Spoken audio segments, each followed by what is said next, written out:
Good evening guys, मैं Brajesh Kumar HBS academy माध्यम से। मेरी प्रिय दोस्तों, आज काफ़ी इम्पोर्टेंट टॉपिक है पृथ्वी गतियाँ, मूवमेंट ऑफ अर्थ। तो पृथ्वी अपने अक्ष पर घूर्णन क्रिया करती है और परिक्रमण क्रिया करती है। घूर्णन क्रिया से दिन और रात छोटे बड़े होते हैं और परिक्रमण गति से आपके मौसम परिवर्तित होते हैं। तो आओ देखते हैं किस प्रकार से चेंजिंग होता है, इसका प्रोसेस क्या है। यहाँ पर और भी देखेंगे उपसौर अपसौर क्या होता है, किस तरह से ये सारी चीज़ें हैं। तो आओ देखते हैं। तो इस तरह से ये टॉपिक है, थोड़ा सा ये लोड हो रहा है, नेट स्लो है, तो ये काफ़ी इम्पोर्टेंट है। तो इसमें उपसौर और अपसौर, पेरिहेलियन और एपीहेलियन। तो पेरिहेलियन किसे कहते हैं और एपीहेलियन किसे कहते हैं, और उपसौर या अपसौर, यानी उपसौर मतलब ये पृथ्वी सूर्य के काफ़ी नज़दीक पहुंच जाती है, उसे क्या कहते हैं, पेरिहेलियन। क्लियर दोस्तों, तो आप समझ सकते हो। और दूसरी बात ये है, जैसे पृथ्वी नज़दीक पहुंचती है तो इसकी दूरी 40.7 करोड़ किलोमीटर होती है। क्लियर, तो ये स्थिति जब बनती है तो वो आपकी 3 जनवरी को होती है, और सबसे दूर स्थिति बनती है वो अपसौर कहलाते हैं। जो अपसौर होता है ये बनता है आपका 4 जुलाई को। इसकी जो डिस्टेंस है वो 15.2 करोड़ किलोमीटर है। क्लियर दोस्तों, तो इस तरह से उपसौर और अपसौर पूछा जाता है। तो आज देखते हैं पृथ्वी गतियाँ कैसे से हो रही हैं। तो इस तरह से जैसे आप देख सकते हैं कि यहाँ पर एक ग्लोब है, और ग्लोब में क्या है, इस तरह से एयर मूव कर रही है। तो इसमें सारा चीज़ दिखाई गई है। जैसा कि हम जानते हैं कि पृथ्वी की गतियाँ होती हैं वो 2 प्रकार की होती हैं। एक कौन सी है, घूर्णन है, और एक है परिक्रमण। घूर्णन को परिभ्रमण के नाम से भी जाना जाता है, इसे इंग्लिश में रोटेशन और परिक्रमण रिवोल्यूशन भी कहते हैं। क्लियर, तो सूर्य के चारों ओर एक स्थिर कक्षा में पृथ्वी की गति को परिक्रमण कहते हैं। यानी कि सूर्य की जो कक्षा होती है उसके चारों तरफ जो गति करती है उसी को परिक्रमण कहते हैं। और परिभ्रमण किसे कहते हैं, परिभ्रमण पृथ्वी अपने अक्ष पर, यानी अपने अक्ष पर ही क्या है, एक घूर्णन क्रिया करती है, उसी को ही घूर्णन क्रिया के नाम से जाना जाता है। क्लियर फ्रेंड्स, तो पृथ्वी का अक्ष पर एक काल्पनिक, पृथ्वी का अपने अक्ष पर क्या है, काल्पनिक रेखा जो कि अपने अक्षीय सतह से 66.5 का कोण बनाती है। वह समतल जो कक्ष के द्वारा बनाया जाता है उसे कक्षीय समतल कहलाते हैं। यानी कि ये पूछा जाता है कक्षीय समतल किसे कहते हैं, जो 66.5 अंश का कोण बनाती है। वह समतल जो कक्षा के द्वारा या कक्ष के द्वारा जो बनाया जाता है उसी को ही कक्षीय समतल कहलाते हैं। पृथ्वी सूर्य से प्रकाश प्राप्त करती है और पृथ्वी का आकार गोले के समान है, इसलिए एक समय में सिर्फ उसके आधे भाग पर ही सूर्य की रोशनी प्राप्त होती है। क्लियर दोस्तों, आप इसमें देख सकते हैं, इसमें क्या है, सूर्य एक प्रकाश प्राप्त होगा, इधर प्रकाश प्राप्त हो रहा है, इधर प्रकाश प्राप्त नहीं हो रहा है। क्लियर दोस्तों, तो इस तरह से है। तो इसी को ही हम क्या है, आप लोग जब सूर्य एक प्रकाश प्राप्त करती है और पृथ्वी एक तरफ क्या है प्रकाश प्राप्त नहीं करती है, इसलिए एक समय में सिर्फ इसके आधे भाग पर ही सूर्य की रोशनी प्राप्त होती है। तो आप चित्र में इसमें देख सकते हैं, सूर्य की ओर वाले भाग दिन होता है, जबकि दूसरी ओर क्या होती है, रात्रि होती है। ग्लोब पर हम इस वृत्त को दिन और रात को विभाजित करते हैं, उसी को ही प्रदीप्त वृत्त कहते हैं। ये आपका दिखाई दे रहा है, ये लिखा हुआ है प्रदीप्त वृत्त। और इधर क्या है, आपका प्रकाश पड़ रहा है, और इधर क्या है, आपका प्रकाश विहीन है। क्लियर, जो प्रकाश विहीन है वहाँ रात्रि है, और जहाँ प्रकाश पड़ रहा है वहाँ दिन है। क्लियर, तो इस तरह से आप इसको निहार सकते हो, देख सकते हो और समझ सकते हो। तो इस चित्र में आपको ये दिखाया गया है, ये आपको क्या है, ये आपका नॉर्थ पोल है और ये साउथ पोल है। और जो पड़ी रेखा हैं वो क्या है, आपकी अक्षांश रेखा हैं, और जो खड़ी रेखा हैं आपकी कौन सी है, देशांतर रेखा हैं। ये आपकी क्या हैं, देशांती वृत्त हैं। और इसके जो इसके बीच का जो, इसको क्या कहलाते हैं, गोरे के नाम से जाना जाता है। क्लियर, तो जो कि ये क्या है, समय को शो करता है, 4 मिनट को शो करता है। क्लियर, तो इस तरह से ये सारी चीज़ है। प्रदीप वृत्त किसे कहते हैं, अभी RPSC ने पेपर लिया था, उसमें क्वेश्चन पूछा गया है। क्लियर, तो इसमें एक चित्र में देखते हैं, ये कह रहा है पृथ्वी की अक्ष का झुकाव, अक्षीय समतल। तो आप समझ सकते हो, यहाँ पर आपका ये क्या है, एक सर रेखा है, भूमध्य रेखा है, और इसके मध्य से क्या है, एक 90 डिग्री का कोण बनता है, और इसके मिडिल से होकर के एक रेखा गुजरती है। वो कितने को शो करती है, 66.5 को रिप्रेजेंट करती है। क्लियर फ्रेंड्स, काफ़ी पूछा जाता है। और इसके उपरांत जो इसकी कर्क और मकर रेखाएं जो कि विषुवत रेखा के यानी विषुवत वृत्त के दक्षिण में इसे मकर रेखा और उत्तर में इसे कर्क रेखा के नाम से जाना जाता है। क्लियर। तो यहाँ पर और देख सकते हैं कि यहाँ पर क्या है, ये एक आपका क्या है, इसी 90 डिग्री पर जो इस जो कोण होगा वो 23.5 का है। तो यहाँ पर हमारी जो पृथ्वी 6.5 पर क्या झुकी हुई है। क्लियर। तो इस तरह से है। तो आगे देखते हैं। तो इस तरह से है ये ग्लोब, इसमें सूर्य की प्रकाश कैसे पड़ रहा है आप इसमें देख सकते हैं चित्र के माध्यम से, आप समझ सकते हैं। बहुत इजी है, बहुत इजी भाषा में दे रखा है और चित्र के माध्यम से आसानी से समझ। ये क्या है, आपका सन है, क्या है, ये सन है और इसके सामने डायरेक्शन में है। तो सबसे अधिक प्रकाश भूमध्य रेखा पर होगा। और यहाँ पर आपको पता है 21 मार्च 23 सितंबर को दिन और रात बराबर होते हैं। यहाँ 12 घंटे का दिन और 12 घंटे की रात्रि होती है। जैसे जैसे हम नॉर्थ और साउथ हो जाते हैं तो यहाँ से क्या है, दिन छोटी अवधि होती चली जाती है और अंततः में यहाँ पर 6 महीने का दिन और 6 महीने की रात नॉर्थ एंड साउथ पोल पर होती है। तो इधर क्या है आपकी कर्क रेखा और इधर मकर रेखा, Cancer of line, Capricorn of line represent है। क्लियर। तो इस तरह से यहाँ पर ये सारी चीज़ें दे रखी हैं। तो इस तरह से आपका प्रदीप वृत्त क्या है, ये सारी चीज़ें हैं। अब देखते हैं, ये काफ़ी इम्पोर्टेंट है। ये आपका एक चित्र है जो लोड हो रहा है। तो 1 मिनट अपलोड हो जाने दीजिए। तो इस तरह से यहाँ पर क्या है, ये आपका दिन और रात छोटे बड़े यानी 21 मार्च 23 सितंबर को यहाँ पर दिन छोटा और बड़ा कैसे होता है इसके बारे में यहाँ पर सारा दिया गया है। क्लियर दोस्तों। तो यहाँ पर एक पेज लोड हो जाए, थोड़ा सा नेट स्लो है भाई लोगों। क्लियर, ये लोड हो चुका है। तो आप देखते हैं कि ये इस तरह से हमारी जो पृथ्वी है अपने 6.5 क्या है झुकी हुई है।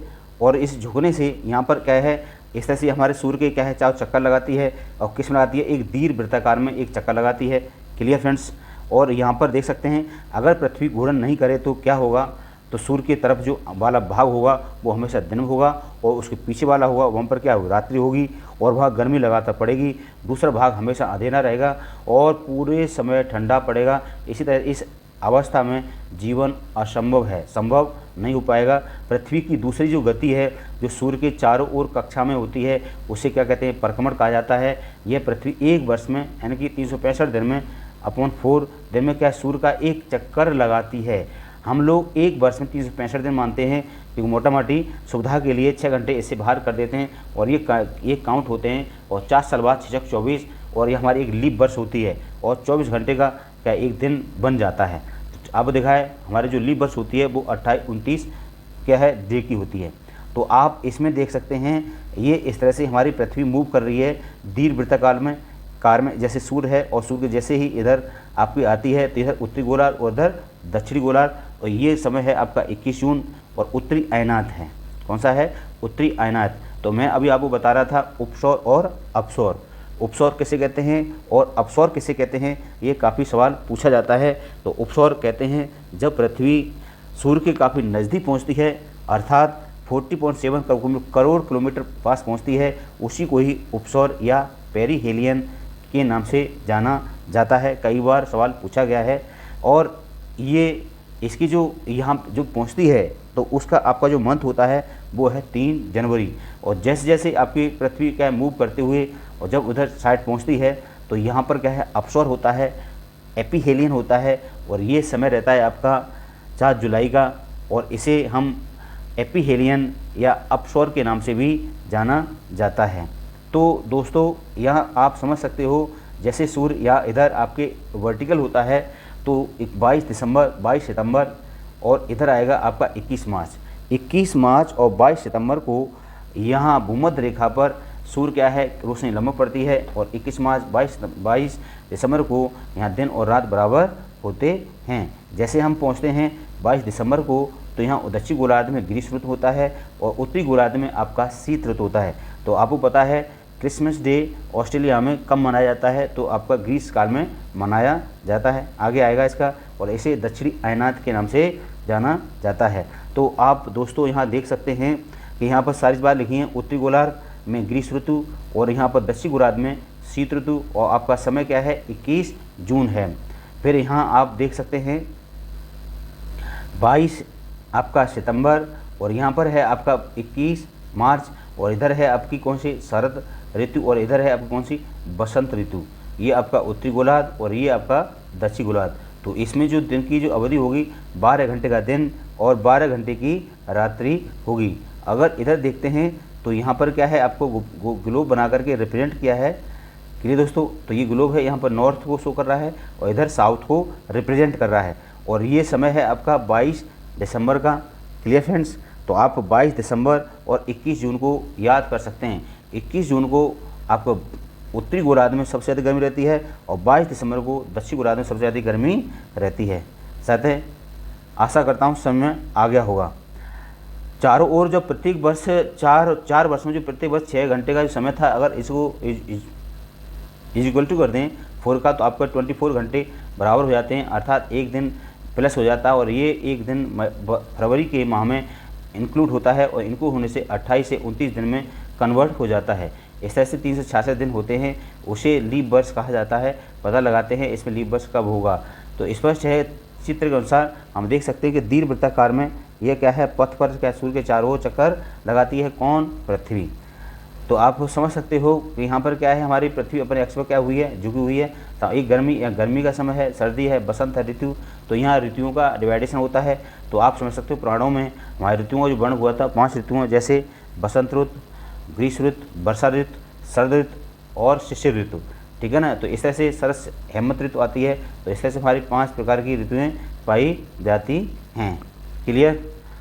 नेक्स्ट देखते हैं 21 जून को उत्तरी गोलार्ध में, अभी मैं बता गया था 21 जून को उत्तरी गोलार्ध में सूर्य की तरफ झुक जाता है। उत्तरी गोलार्ध में सूर्य की तरफ झुक जाता है पृथ्वी। उत्तरी गोलार्ध, इसकी सूर्य की किरणें कर्क रेखा पर क्या है, सीधी पड़ती है। इसके परिणामस्वरूप इस क्षेत्र में ऊष्मा अधिक प्राप्त होती है और ध्रुवों के पास वाले क्षेत्र में कम ऊष्मा प्राप्त होती है, क्योंकि वहाँ सूर्य की किरणें तिरछी पड़ती हैं। उत्तरी ध्रुव सूर्य की तरफ झुका होता है और उत्तरी ध्रुव रेखा के बाद वाले भाग में 6 महीने, यानी कि आपका कितना 6 महीने तक लगातार दिन रहता है, आप समझ सकते हो। और इसके बाद उत्तरी गोलार्ध में यहाँ सूर्य की रोशनी प्राप्त होती रहती है। ठीक है ना। तो इस तरह से 21 जून को दिन के समय सबसे लंबा दिन होता है। उत्तरी गोलार्ध में सबसे लंबा दिन कौन सा है, वो आपका है 21 जून का है। क्लियर। फिर इसके बाद आता है आपका पृथ्वी की एक अवस्था है जो उत्तरी अयनांत के नाम से जाना जाता है। क्लियर। फिर नेक्स्ट आता है 22 दिसंबर को दक्षिण ध्रुव से सूर्य की ओर झुके होने के कारण ही मकर रेखा पर सूर्य की किरणें सीधी पड़ेंगी। क्योंकि यहाँ सूर्य की किरणें, जो आपकी सूर्य किरणें हैं वो मकर रेखा पर लंबवत पड़ती हैं, इसीलिए दक्षिणी गोलार्ध में बहुत बड़े भाग पर प्रकाश प्राप्त होता है। इसलिए दक्षिणी गोलार्ध में भी लंबे दिन तक छोटी रातें और पाई जाती हैं। जब दक्षिणी अयनात हो जाता है तो यहाँ पर क्या दिन काफ़ी लंबे लंबे हो जाते हैं और रातें छोटी हो जाती हैं। क्लियर। तो आप इसमें देख सकते हैं 21 मार्च व 23 सितंबर को सूर्य की किरणें विशुद्ध रेखा पर सीधी पड़ती हैं तथा इस अवस्था में कोई भी ध्रुव सूर्य की ओर नहीं झुका होता है, इसलिए पूरी पृथ्वी पर रात या दिन बराबर होते हैं। विषुव, उसे क्या कहते हैं, विषुव कहा जाता है। क्लियर। और अब बात आती है 22 सितंबर की। उत्तरी गोलार्ध में शरद ऋतु होती है, जबकि दक्षिण गोलार्ध में इसकी बसंत ऋतु होती है। एंड दक्षिण क्या हुई, बसंत ऋतु। और 21 मार्च को इसके विपरीत उत्तरी गोलार्ध में ऋतुओं का क्या है, डिवाइडेशन होता है, परिवर्तन होता है। तो ये सारी चीज़ें इसमें दे रखी हैं और ये सारा ऑब्जर्वेशन है, आप कैसे खींचें, ये सारी चीज़ें हैं तो आप देख सकते हैं। तो यही था आज का हमारा टॉपिक। बहुत छोटा सा टॉपिक है लेकिन काफ़ी इंटरेस्टेड है और यहाँ से क्वेश्चन बनेंगे। अभी मैं आपसे पूछता हूँ, ये पीछे नीचे क्वेश्चन दे भी रखे हैं। तो उत्तरी अयनात, दक्षिणी अयनात किसे कहते हैं, तो यहाँ पर है पृथ्वी के अक्ष झुकाव कोण क्या है, आप बताएं। पृथ्वी की परिक्रमण की परिभाषा क्या है, पृथ्वी कैसे घूर्णन और परिक्रमण करती है, आप इसमें आप लोग डिटेल से बता सकते हो। क्लियर। नेक्स्ट है आपका लीप वर्ष क्या है, तो आपको लीप वर्ष है आपके 6 आवर्स जो 4-6 महीने में क्या है कलेक्ट कर लिए जाते हैं। तो उसमें एक दिन की क्या है, एक पूर्ति होती है। 24 आवर्स का एक क्या है, डे का निर्माण हो जाता है। तो इसे लीप वर्ष कहलाते हैं, जो आपका फरवरी का महीना होता है। उत्तरी और दक्षिणी अयनातों में अंतर क्या है, उत्तरी अयनात और दक्षिणी अयनात, तो इसमें अंतर क्या है, इसका आपका दिन छोटे बड़े और उत्तरी गोलार्ध और दक्षिणी गोलार्ध में स्थित है। क्लियर। तो विषुव क्या है, तो अभी हमने चर्चा की, आप इसमें कमेंट करके इसके बारे में बताएं आप। क्लियर दोस्तों। और दक्षिणी गोलार्ध में उत्तरी गोलार्ध की अपेक्षा उत्तर और दक्षिण अयनात समय में क्या अंतर होगा, इसको आपको कमेंट करके बताएं। अब नेक्स्ट क्वेश्चन आपको दे रखे हैं, 2 सही उत्तर चुनने हैं। पृथ्वी की सूर्य के चारों ओर की गति क्या है? जो पृथ्वी के सूर्य के चारों ओर जो गति करता है उसे क्या कहलाते हैं? परिक्रमण कहलाते हैं। और इसी से क्या हमारे मौसम परिवर्तित होते हैं। ठीक है, सीजनेबल स्टार्ट होता है। सूर्य की अवधि किरणें विषुवत वृत्त पर किस दिन पड़ती हैं? यानी जब सूर्य की सीधी जो किरणें आएंगी, अनुमान आपका क्या है, ये विषुवत रेखा है और सूर्य की इस तरह से सारी ये किरणें हैं, और ये आपका क्या है, ये आपका क्या सूर्य है, और इससे जो किरणें आ रही हैं वो सीधी कब पड़ेंगी, आपको विशेष ध्यान देना है 21 जून को। क्लियर। गर्मी में क्रिसमस का पर्व कहाँ मनाया जाता है? तो वेरी वेरी इंपॉर्टेंट है, काफ़ी ये क्वेश्चन पूछा गया है, रिपीटेड है, वो है आपका कौन सा? ऑस्ट्रेलिया। क्लियर। नेक्स्ट आता है आपका कि ऋतुओं में परिवर्तन पृथ्वी की किस गर्त के कारण होता है? जो ऋतुओं में हमारी जो ऋतु होती है किसके अकॉर्डिंग होता है? तो अब पता है परिक्रमण के अकॉर्डिंग हमारी ऋतु बदलती हैं। अब नेक्स्ट यहाँ पर आपको खाली स्थान है, फिल इन द ब्लैंक आपको क्लियर करने हैं। तो पहला दे रखा है आपका, एक लीप वर्ष में कितनी संख्या होती है? 29। पृथ्वी प्रतिदिन की गति, यानी पृथ्वी की प्रतिदिन गति क्या है? 24 घंटे की। ठीक है ना। और पृथ्वी सूर्य के चारों ओर एक कक्ष में, तो किस तरह से सूर्य पृथ्वी एक दीर्घवृत्ताकार में एक चक्कर लगाती है। 21 जून को सूर्य किरणें कहाँ पर? कर्क रेखा पर लंबवत चमकेंगी, और वहीं पर आपकी जो सूर्य है उसकी क्या है, सीधी किरणें कब पड़ेंगी? तो आपको पता ही है 21 मार्च 23 सितंबर को सूर्य किरणें लंबवत पड़ती हैं। तो इस तरह से मेरे प्रिय दोस्तों यहाँ पर आपका जो टॉपिक है कंप्लीट होता है, और वेरी काफ़ी इंटरेस्टेड है, और ये आपके टिक मार्क का ऑब्जेक्ट है। ये क्वेश्चनों को अवश्य करें जिससे कि आपको काफ़ी बेनिफिट मिले, और यहाँ से क्वेश्चन यूँ हूबहू रिपीट हो जाते हैं, चाहे आपका टेट का हो, चाहे सी टेट का हो, या यूपी टेट का हो, या यूपीएससी हो, अदर किसी एग्ज़ाम हो। तो आप अगर तैयारी कर रहे हैं और कॉन्सेप्ट क्लियर है तो आपको काफ़ी पढ़ने में मज़ा आएगा, इंटरेस्ट आएगा, और आपके टेस्ट भी क्वालिफाई होंगे। तो मुझे आप इजाज़त दें। Thank you, bye bye and take care.